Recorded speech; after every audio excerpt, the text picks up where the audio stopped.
Tony, what did you see from Kirby there coming in and kind of saving the day, I guess?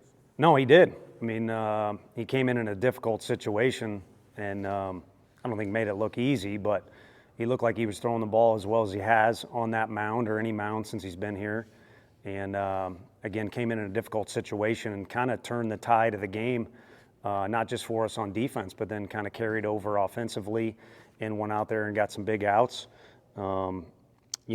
Really, we probably got greedy extending both of those guys, but they were throwing the ball so well, it's kind of hard to argue, with just leaving them in there. I think the only mistake he really made the whole night wasn't, you're going to give up singles, but I think he forgot he was Kirby and he tried to be Snead on a two-strike pitch if he watches the video, or maybe he remembers it himself, and tried to kind of do his best Snead impersonation with two strikes, and the guy got it pretty good to center field. And they had a whole lineup of those guys that if you got outside of who you were, you made mistakes, or you gave free bases up, they were going to make it a headache for us. What about Banky? Kind of same situation, had to get hot in a hurry. Yeah, I mean, that's the old, get a huge emotional out, and then you need to kind of reset one way or another. I don't know what Redmond Walsh is. I wasn't a pitcher at a high level, so you got to do whatever you got to do to center yourself after getting that emotional out and having everybody storm out of the dugout and high-five you. I wasn't good enough to do that at this level. I can only imagine what that feeling is like. But again, you got to kind of find a way to center yourself, whether it's knowing who's up in the lineup or getting with your catcher, or just getting a drink and getting your breath, or go through your routines. But I thought Banky was equally as good as he was, or just as good as he was on Sunday for that moment, and then went out there and there wasn't a lot of room for error. I mean, it was obvious they were going to give us heck all night, and I didn't say hell, right? HE double hockey sticks all night, and so rather than let him work out of it, we went to a fresh arm, somebody who didn't throw much on Sunday. What do you learn about your team in a game like that that's a little slowed and gets pretty chippy? Well, yeah, I think you can learn a few things. We got off to a good start because we got off to a good start today, guys. Whatever it was, we actually had workouts Monday instead of tomorrow being off day, and it was a longer weekend. It was chilly, but that was as much energy and focus as they had coming to the park, and I think it started off with a bang, but then it's baseball. Things aren't going to go your way. It wasn't a very offensive day. Those guys are slugging it out with us, so it turned into a heated battle in pretty quick fashion. So I think the thing we learned the most about the guys was, in a tight game like Asheville, like Oklahoma and the Texas Tech game. We've been in a few of these now, and even the Albany games all the way through the fourth, fifth inning were competitive. So it's been fortunate that we've gotten tested the way we have, or been fortunate. What was the issue with Stamos? And I know it's early, but do you have any updates? Yeah, I mean, that was a deal where we were going to make a change no matter what, so I let Woody go out there and assess the situation. And then the guy coming in gets as much time as he wants to warm up for anyone that was watching, and he can warm up in the bullpen or out on the mound. I think Banky kind of did a combo platter of those two things. Maybe it was a cookout combo platter. But, the arm was fine, I think. I think his forearm was a little sore, or maybe bicep. But Woody went through some things, and hopefully all things stay the same. But I think some soreness and some tightness in there from a guy that is interesting. He wasn't sandbagging on us in scrimmages, but you guys were at scrimmages and you are now at our games. I think you would agree with me. He's a different competitor on game day, which is great. What's allowed KT to get off to the start of the season that he has? I think the same as what allowed him to get off to a good start in the fall. Those early scrimmages, he was our best hitter.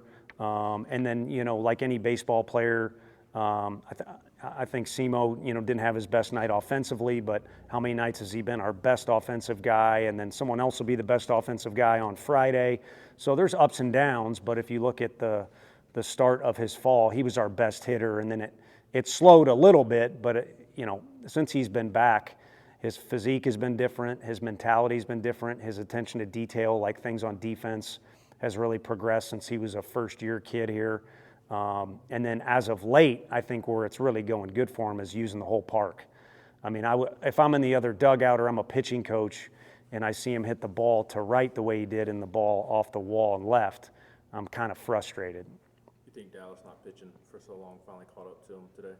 No, I think, I think his first time he's been out there a little bit longer, and I know the way the kid thinks. He expects excellence. I don't want to say perfection and put words in his mouth or assume, but I think he really expects to be.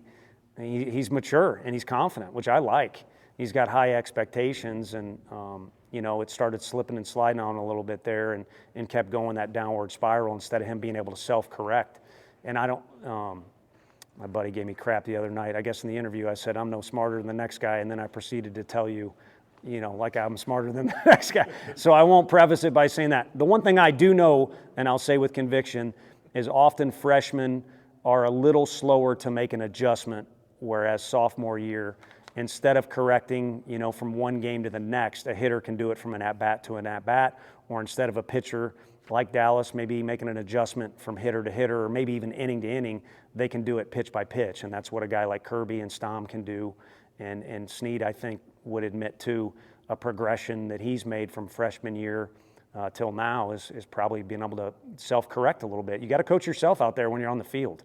We get a minimum amount of timeouts. Really, you don't get any more offensive timeouts, and you only get a couple mound visits from us, and we don't really like to take them, to be honest with you. So you got to empower yourself and be able to coach yourself, and I think this will be a good lesson learned for him, and probably in the bullpen, that's what they'll be working on.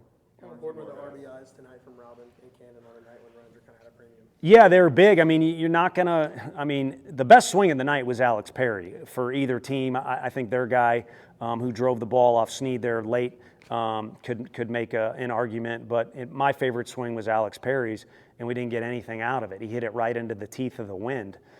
So sometimes you got to pay attention to what your circumstances are, who's on the mound, what's going on with the game. And in a game like this, you'll take it any way you can get it. And a couple of those weren't necessarily really hard-barreled balls or driven real far, but they were enough just to get it done. And I think guys had get-it-done approach in a lot of at-bats, but those are the ones you mentioned are the ones where it worked out in our favor. So that's why we're always trying to encourage our guys. I know sometimes I've talked to even recruits. I think we're trying to coach home runs or something because there's been years we've had a lot of them. We just want guys to compete for at-bats that are beneficial to the team. And if you keep stacking those up, the percentages will waver in your favor. Your favorite question, pitching plans for the weekend? Yeah, probably Beam will pitch on Saturday. It's kind of, we're reverting, AJ obviously threw so well against Texas Tech, but we're reverting back to the first weekend. The one thing we do know is the consistency of Drew and kind of, we trust him to be the rock in the middle of the week for us. I think Sunday will be a literally wait until maybe even Sunday morning to see how guys feel. So that'll be those 2 days. And I think by Saturday, guys like Kirby may be able to come back or some other guys will be fresh. But Friday is going to be a who can get outs for us. And I don't know exactly when Causey will get them, but he's kind of been a Friday combo guy with AJ. So he'll pitch in some capacity, and we'll need him to get out there. It'll be fun for him because the game ended against Tech, and then the other game ended, his outing ended, before really he hit a pitch count limit. So we'll entrust the ball in him in some form or fashion for a good amount of time. But there's going to be some other guys that need to be hungry to get out there and just get outs for us whenever they are, however they can get them. And, Combs was hot, and that was Snead's last hitter. So I'm sure that feeling of being hot, wanting to go in the game, will carry over into Friday for Combsy.